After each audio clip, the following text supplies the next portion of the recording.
Happy Monday. Today we are joined by Homeland Security Advisor and Deputy National Security Advisor, Dr. Liz Sherwood-Randall, and Deputy National Security Advisor for Cyber and Emerging Technologies, Ann Neuberger. I know you all know who they are, so I'm going to skip the introductions so we have more time for questions.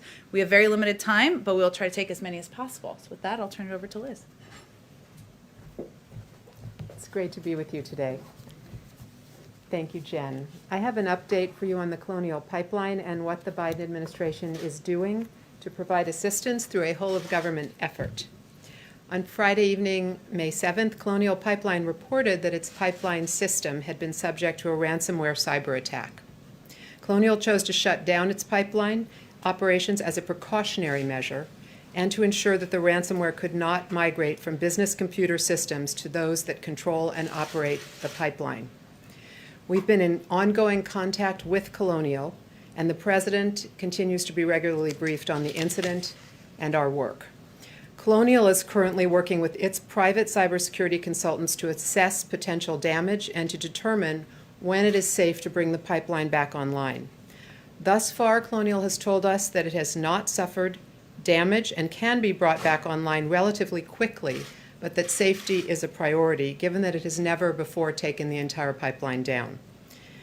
Beginning on Friday night, soon after we learned of the shutdown, the White House convened an interagency team that included the Department of Energy, which is the lead agency for incident response in this case, the Department of Homeland Security's Cybersecurity and Infrastructure Security Agency, or CISA, the FBI, the Department of Transportation, Pipeline Safety and Hazardous Materials Safety Administration, the Department of the Treasury, the Department of Defense, and other agencies. To give you a sense of what we've been doing together since that first meeting, we have met throughout the weekend. The Department of Energy's Energy Information Agency, or EIA, is in contact with state and local agencies to assess current supply and impacts due to the shutdown. DOE has also convened the oil and natural gas and electric sector utility partners to share details about the ransomware attack and discuss recommended measures to mitigate further incidents across the industry. DHS's CISA is preparing a release to go to the broader critical infrastructure community to ensure it has visibility into the ransomware attack, and it's taking appropriate measures to protect its networks. Colonial is responsible for safely returning the pipeline to service, and our role in the federal government is to take proactive steps to analyze the impacts of the shutdown on the delivery of gasoline, diesel, and aviation fuel in states that are dependent on the pipeline, and to identify federal options for alleviating supply shortfalls should they develop.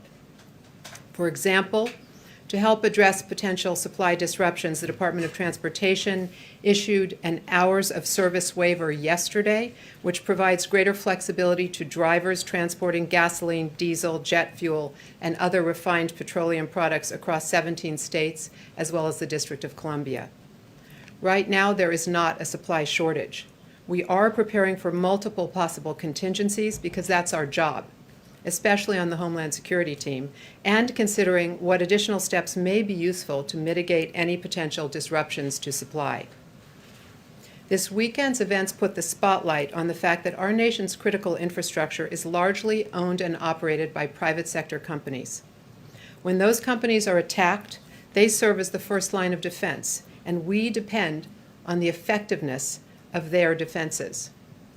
To improve the cybersecurity of our critical infrastructure, the Biden administration has already launched a high-priority initiative to collaborate with our private sector partners to harden our defenses and to build our nation's resilience. And that is a perfect segue to my colleague Ann Neuberger, our Deputy National Security Advisor for Cyber and Emerging Technologies. Thanks. Thank you, Liz. Good morning, everyone.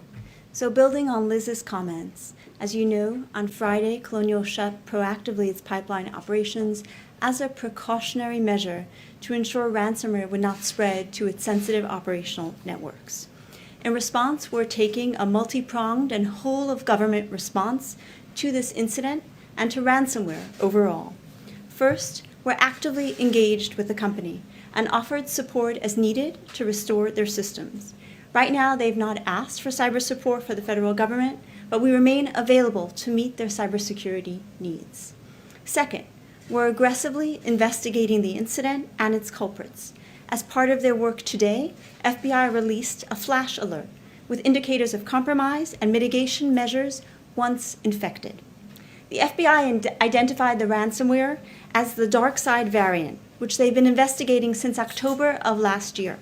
It's a ransomware as a service variant, where criminal affiliates conduct attacks and then share the proceeds with the ransomware developers. We recommend all critical infrastructure owners and operators use the indicators that came out in the FBI flash to protect themselves. And if other entities are infected, please notify the FBI.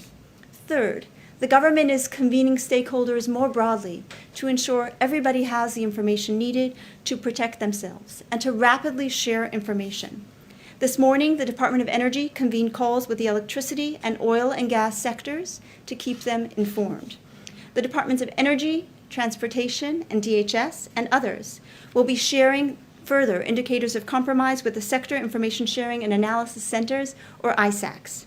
And the Department of Energy will be holding additional calls with critical infrastructure sector owners, as well as state and local leaders, to ensure everyone has the latest information about how to protect themselves. Fourth, we're taking the threats posed by ransomware seriously with several initiatives. First, we'll focus on industrial control systems. Critical infrastructure, as Liz noted, in the United States is largely owned and operated by the private sector, which determines their cybersecurity protections are applied to their systems. Under that context, in mid-April, the administration launched a new public-private initiative to enhance the security of critical infrastructure systems and improve visibility across their operational control systems, the systems on which all Americans depend.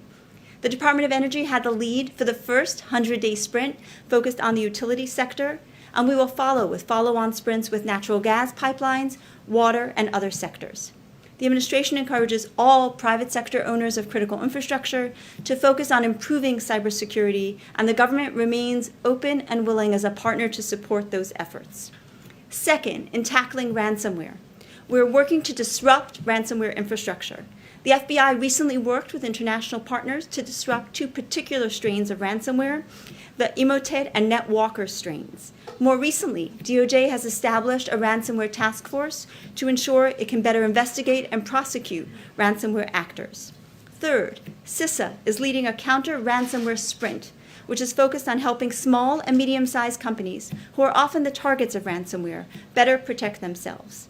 Finally, we're pursuing greater international cooperation.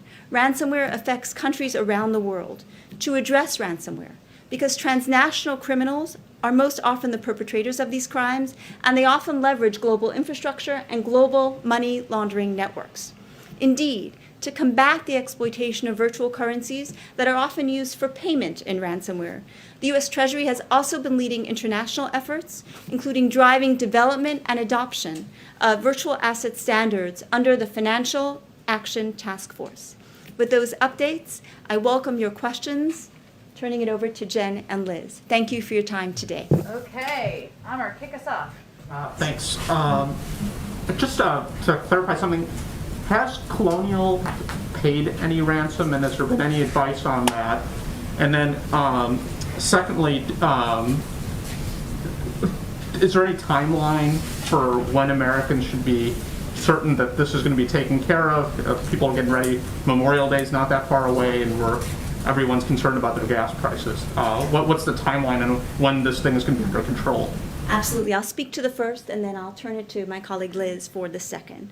So first, we recognize that victims of cyber attacks often face a very difficult situation, and they have to just balance often the cost-benefit when they have no choice with regard to paying a ransom. Colonial is a private company, and will defer information regarding their decision on paying a ransom to them. Would the administration offer any advice on whether or not to pay a ransom? So typically that is a private sector decision, and the administration has not offered further advice at this time. Given the rise in ransomware, that is one area we're definitely looking at now to say what should be the government's approach to ransomware actors and to ransoms overall. Liz?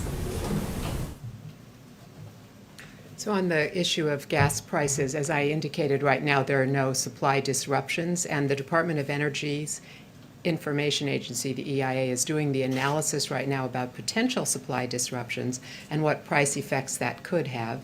And we're working with other agencies to consider how, if necessary, we can move supplies to a place where it might be needed if it turns out that there is a shortfall. India? Thank you, Jen. My question is just to follow up on what Amir was asking. Has the White House broadly considered advice for companies who are victimized by, in such incidents going forward? Is there any advice that you're considering when it comes to paying ransom in the future? So that's a really good question. The first and most important advice is secure your systems. In this case, the ransomware that was used is a known variant. The FBI has investigated many cases of this in the past, as I noted, beginning in October. So the first and most important thing is to ensure that systems are patched and that cybersecurity is maintained at the level needed in a given network. We want to see ransomware not be successful, and that begins with greater resilience, particularly in critical infrastructure networks. And another question, you mentioned perpetrators are usually transnational criminals. Do you have any information on whether this particular incident has any ties to Russia or other Eastern European criminals? At this time, we assess that DarkSide is a criminal actor, but that's certainly something that our intelligence community is looking into. Josh? Yeah, can I ask a little bit more about DarkSide? What do we know about them? Is there any retaliatory measures that have been taken or are being considered by the U.S. In response to this or the pending investigation that you mentioned that dates back to October? Absolutely. So I mentioned that DarkSide is a ransomware as a service variant. It's a new and very troubling variant where it's essentially provided as a service and the proceeds are split. So in that way, it's something that we're particularly troubled by. And I mentioned as well that the FBI has recently worked with international partners to take down and disrupt ransomware infrastructure.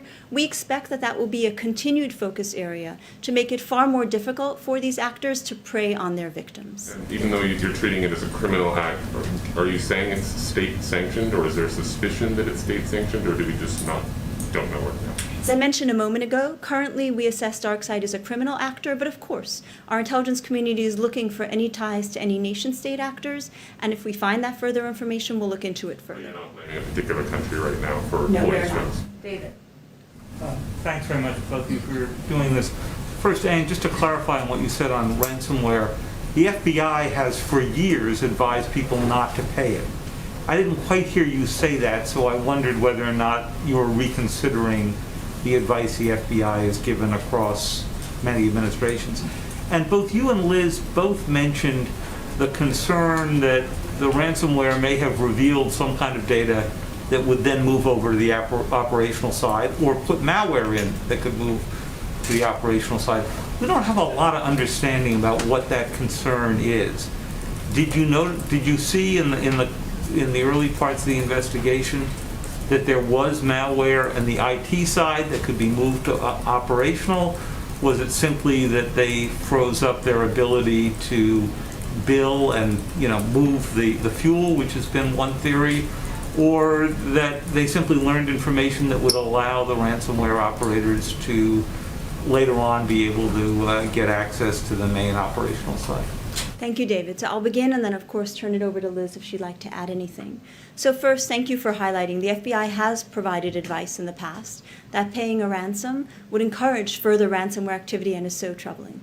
We recognize, though, that companies are often in a difficult position if their data is encrypted and they do not have backups and cannot recover the data. And that is why, given the rise in ransomware and given, frankly, the troubling trend we see of often targeting companies who have insurance and may be richer targets, that we need to look thoughtfully at this area, including with our international partners, to determine what we do in addition to actively disrupting infrastructure and holding perpetrators accountable to ensure that we're not encouraging the rise of ransomware. And to your second point regarding the concerns on the connection between the information technology and the operational technology side of a network. The operational technology side of the network is the part that actually drives control of a pipeline, for example, and as such, it is the more sensitive part. We are aware that it is the more significant part. Colonial was very careful, and one of the reasons they proactively chose to shut down the pipeline was because of concerns to manage the incident and gate the ransomware as quickly as they could. So What I'm as asking was, did you see evidence in the malware that was something that could move to the operational side? So the Colonial incident is the private sector entity themselves. That being said, speaking to the ransomware directly, the ransomware could, of course, infect technology, whether it is on the IT side or, for example, when there's Windows-like technology on the OT side. In this case, I won't speak to details here because it's subject to an investigation, and those details are held within that investigation. But it certainly is a concern we have in the case of ransomware, and why quickly and effectively gating the spread of the ransomware is always the first area of priority. We can do Kelly and Phil. They got to be quick though because we have short timeline. Go ahead. Can you explain to us if you believe that this, since it's criminal in your judgment now, that there's a financial motive there, but do you believe that there was a desire to try to penetrate a kind of system that has such huge implications for the U.S. economy and so forth? And how does that create concern for other kinds of systems, the electric grid, whatever it might be, other energy companies? Or was Colonial just a rich target because they could financially pay potentially? Do you see this as being about the infrastructure more than just the financial incentive? We don't have further information about the intent of the perpetrators when conducting the ransomware hack against Colonial. However, as you know, ransomware affects broad sectors, and clearly criminals have learned that those sectors, one of the key sectors we saw during the COVID pandemic was the hospital sector that was affected by ransomware.